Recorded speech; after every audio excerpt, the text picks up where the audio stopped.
La ciudad de Puebla se caracteriza por una gran riqueza arquitectónica y uno de sus edificios emblemáticos es el Palacio Municipal, sede del ayuntamiento, ubicado en el lado norte del Zócalo.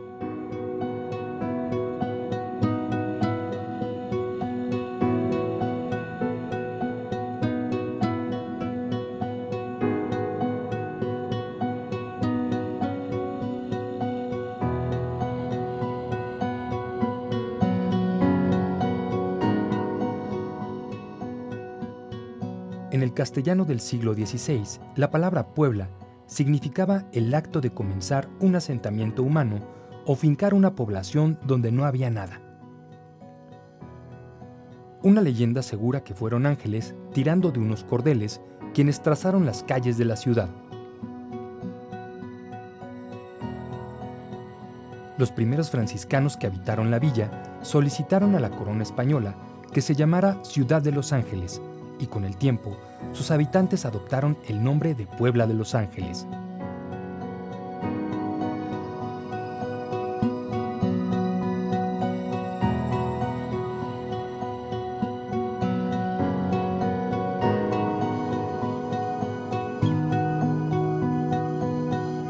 La realidad es que este tejido se concibió sin que tengamos registro y se le atribuye a Alonso Martín el Partidor.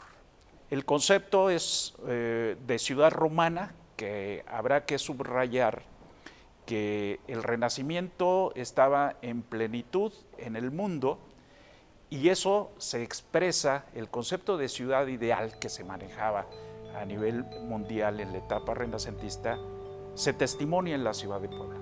Y por tanto, el modelo que adopta la ciudad de Puebla es de la ciudad romana, con un eje formado por la avenida 5 de Mayo, 16 de septiembre y la Reforma Juan de Palafox y Mendoza, que en sentido estricto son el cardo y el decumanos de la ciudad.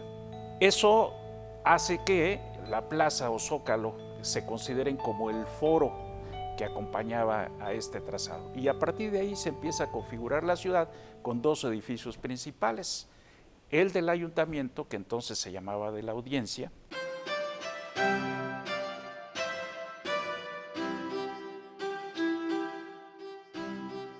La construcción del inmueble comenzó en 1536 para albergar al cabildo, los tribunales de justicia, la audiencia y la cárcel.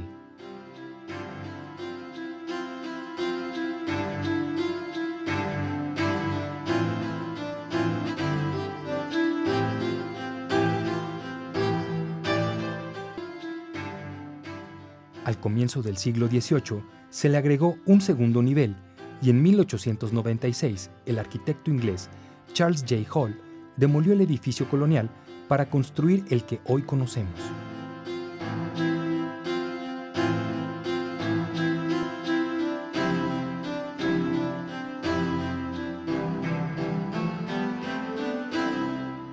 El edificio estaba deteriorado, pero estaba bien puesto y dispuesto, funcionaba adecuadamente, pero el proceso de reconstrucción de la ciudad pues orientaba que algunas cosas ya en esos conceptos de la vejez y dejar atrás la vejez y demolerla, pues se permitió en ese marco demoler una serie de edificios y eso le tocó al edificio de la Audiencia, al edificio del ayuntamiento, que todavía se manejaban esos nombres, por cierto. Ya cuando aparece con fuerza el concepto de palacio es para este edificio que hoy conocemos.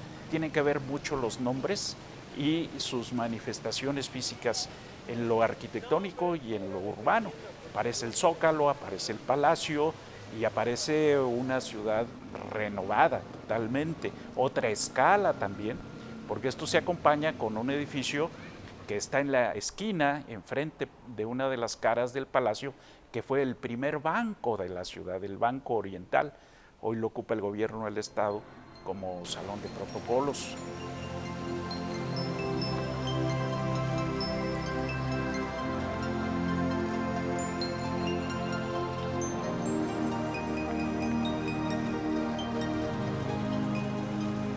Charles Hall llegó por vía del concurso. El ayuntamiento en una situación inédita quizá en el país, o al menos nosotros no teníamos esa experiencia de los concursos, decidió lanzar una convocatoria para reconstruir el edificio del ayuntamiento. Al ganador se le concedería la construcción, es decir, se le daría la obra de la edificación. Fue así como llegó él. Tenemos noticia de que él estaba en otra parte del país. Ingresó al concurso, mandó su proyecto, ganó, y entonces ya lo llamaron para que ejecutara la obra. Y entonces vino, se establece en la ciudad de Puebla, pero el Cabildo no dejó los hilos del control de este proyecto. Esa cara que le vemos al Palacio del Ayuntamiento no es la del proyecto de Charles Hall. El proyecto de Charles Hall, paradójicamente, tenía un concepto todavía del pasado. La primera observación que se le hizo en el Cabildo es que parecía iglesia, porque tenía dos torres en los extremos, dos torres que no parecían de un palacio, sino de una iglesia. Y luego tenía también una cúpula central que le hacían parecer eso, una iglesia. Entonces la primera observación fue: modifique el proyecto porque parece iglesia y este ayuntamiento no quiere una iglesia.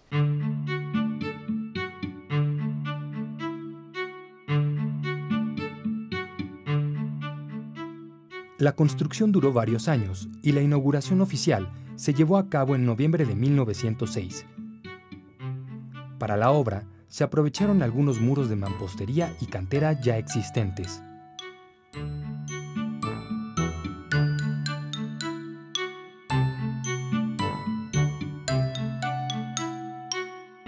Lo interesante de una ciudad como Puebla, que ya decía, el origen es renacentista, coincide con esa etapa en plenitud, y luego el palacio se construye en la etapa del romanticismo, es decir, cuando de nueva cuenta se recurre a lo griego y a lo romano, y lo romano sigue predominando. Recordarán ustedes que la base de todo esto es el surgimiento de la arqueología y la fortalece conceptualmente lo que se está haciendo en el mundo, y eso va de nuevo a fortalecer esta corriente del romanticismo. Pero al mismo tiempo hay otras corrientes, el propio modernismo que ya surgía, neos como el neogótico que aparece sobre todo en los cementerios, y un sinfín de corrientes arquitectónicas y urbanísticas. Sobre todo lo urbano en el mundo está con la influencia de París.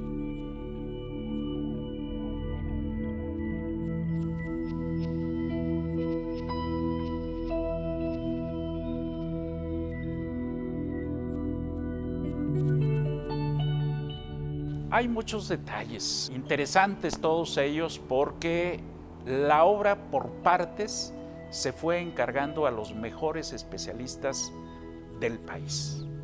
Por ejemplo, los vitrales los hizo el taller de Pelandini, que a nivel nacional hizo los mejores vitrales que hay en el país. Es decir, los edificios que tenían vitrales de Pelandini ya tenían un elemento destacado, porque eran los expertos en el país.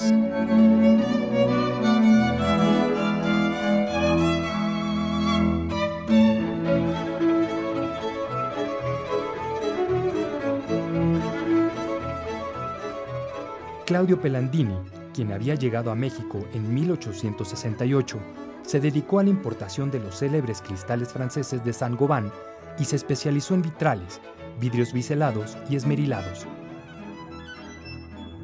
A fines del siglo XIX, la Casa Pelandini tenía grandes talleres en México y una sucursal en Guadalajara, donde también se producía vidrio plano. A Pelandini se deben los emplomados de numerosos templos, edificios públicos y casas residencias. La arquitectura porfiriana empleaba con frecuencia aquellos vitrales.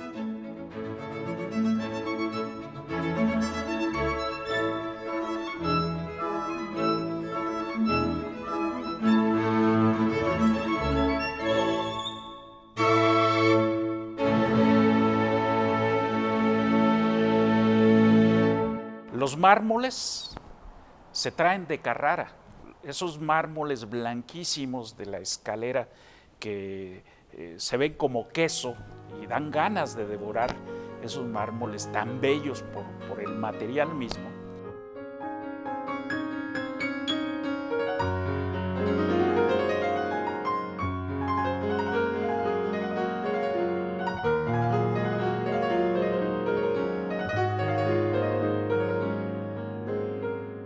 Así que por partecitas, con elementos destacados, de almacenes destacados, de insumos, de talleres, de fábricas en el mundo, se trajeron todos los componentes del Palacio del Ayuntamiento. Imagínense qué riqueza. Y así cada parte la realizó un especialista. Quizá por eso el resultado tan fabuloso de esta obra arquitectónica.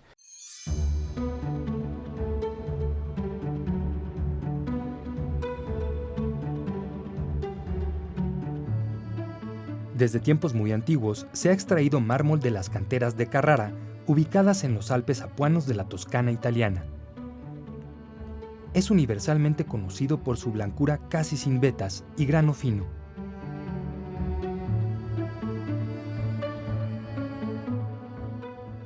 Miguel Ángel lo utilizó en el David y gracias al cercano puerto de Luni se ha exportado a muchos países del mundo.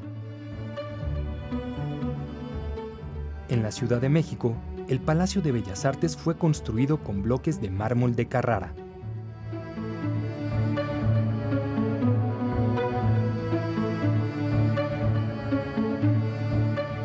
Se acostumbraba a decorar con cariátides, con elementos escultóricos, con cornisas. La yesería fue una técnica que tuvo un gran impulso al finalizar el siglo XIX, en plafones. Antes eran los cielos rasos, y los cielos rasos pasaron a la historia porque se empezaron a hacer plafones con yeso, con una malla metálica, y encima ya se colocaba el yeso.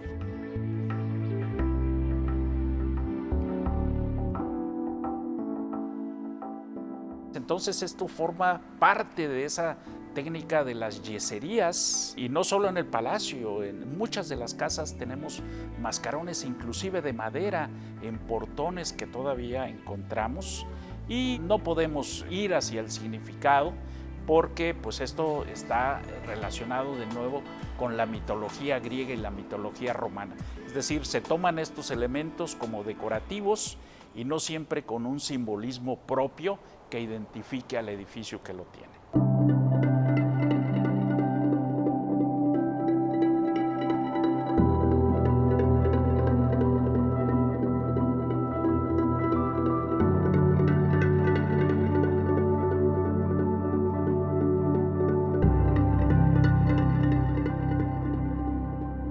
El elemento rector de la composición arquitectónica es el Salón del Cabildo. Ese es el lugar principal en el diseño y en esta composición. Y por tanto, el cabildo, su sillería, la disposición de cómo se acomodan los regidores y el regidor principal, que hoy llamamos presidente municipal, pues tienen que ver con esa liga y con ese vínculo, igual con el origen y el antecedente, y se expresan en esa riqueza todavía. Y hoy el cabildo funciona y se reúne de la misma manera como ha sucedido toda la vida. Incluso la sillería para asistencia de público externo se conserva en cantidad, solo excepcionalmente se agregan más sillas, pero sigue funcionando con la misma capacidad.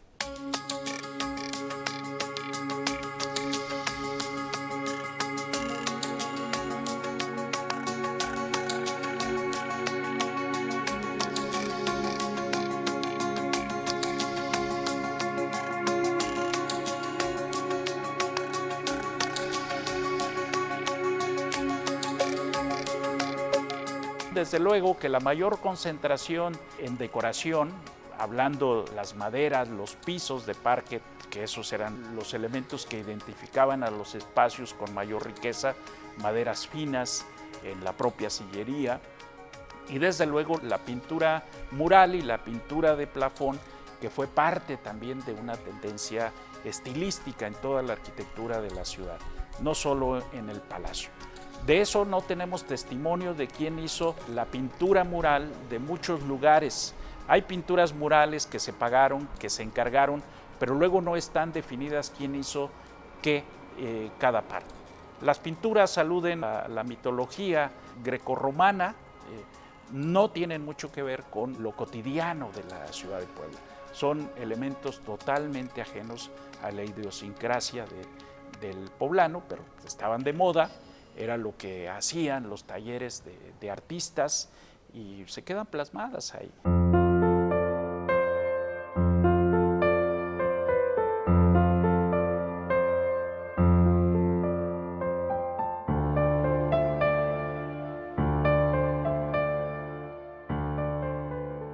Uno de los grandes tesoros que alberga la Sala de Cabildos es el original de la cédula real firmada por Isabel de Portugal el 2 de marzo de 1532, mediante la cual se le otorgaba a la ciudad de Puebla el título de Ciudad de los Ángeles.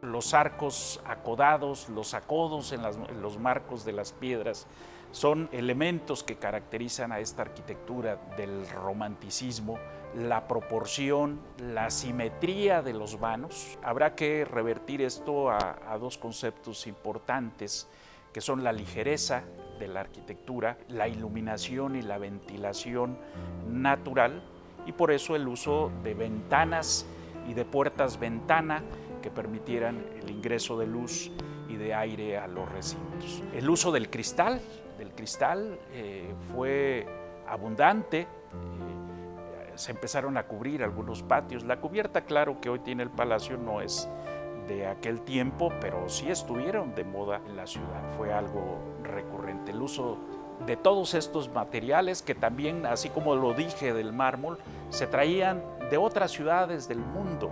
Los primeros almacenes que hubo en la ciudad, más que vender productos directamente, se dedicaban a hacer los contratos para establecer la conexión con los productores en otras ciudades del mundo, y ellos se encargaban de hacer el pedido y de traer lo que se pidiera. Se traía absolutamente todo, incluso edificios enteros.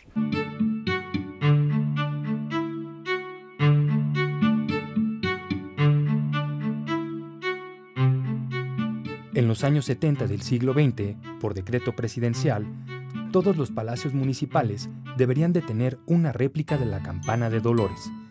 Es reconocida como un símbolo patrio e ícono de la independencia.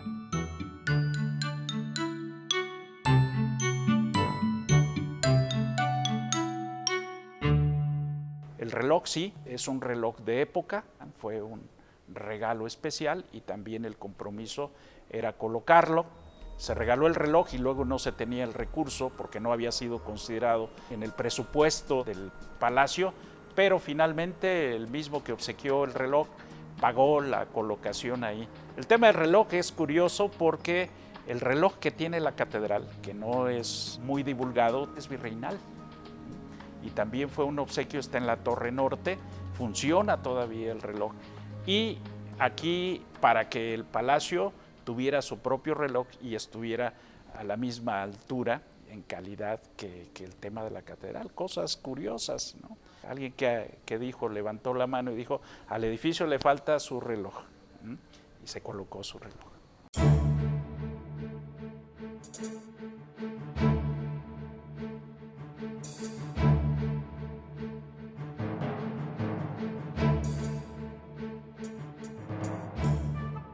El escultor Jesús Corro Soriano, a quien se encargó la fachada, fue un experimentado artista de la talla en piedra y representante de los canteros en Puebla.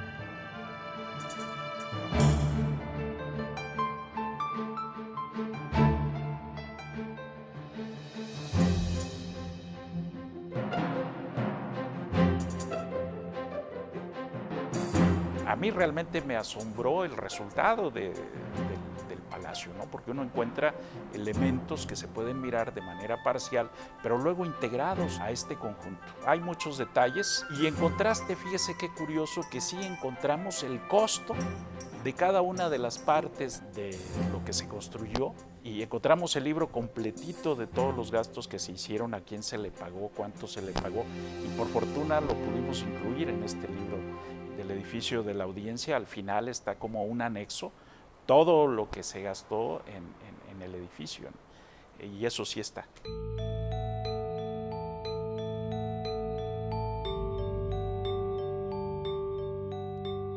A lo largo del siglo XX, el edificio sufrió los avatares de la Revolución Mexicana, soportó algunos temblores y el paso de distintos ayuntamientos, pero ha conservado su belleza y prestancia.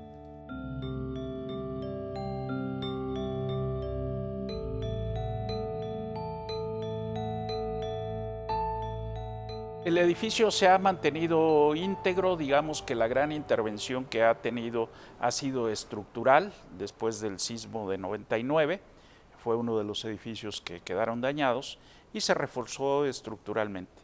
En general, en la composición no ha sido alterado.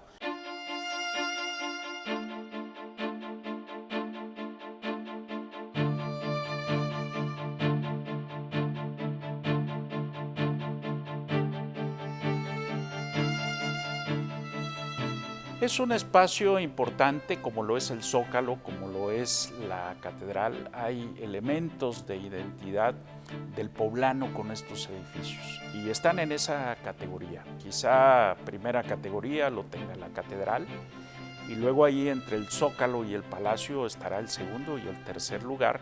Pero si nos vamos al origen, en realidad los tres fueron unidad, ¿no? Ahora sí que hay una trinidad aquí, arquitectónica y urbana, en estos elementos. Los que no sean religiosos quizá trasladen su lugar al propio palacio, porque la verdad es que en escala, en tamaño, en proporción, siguen siendo elementos integrados.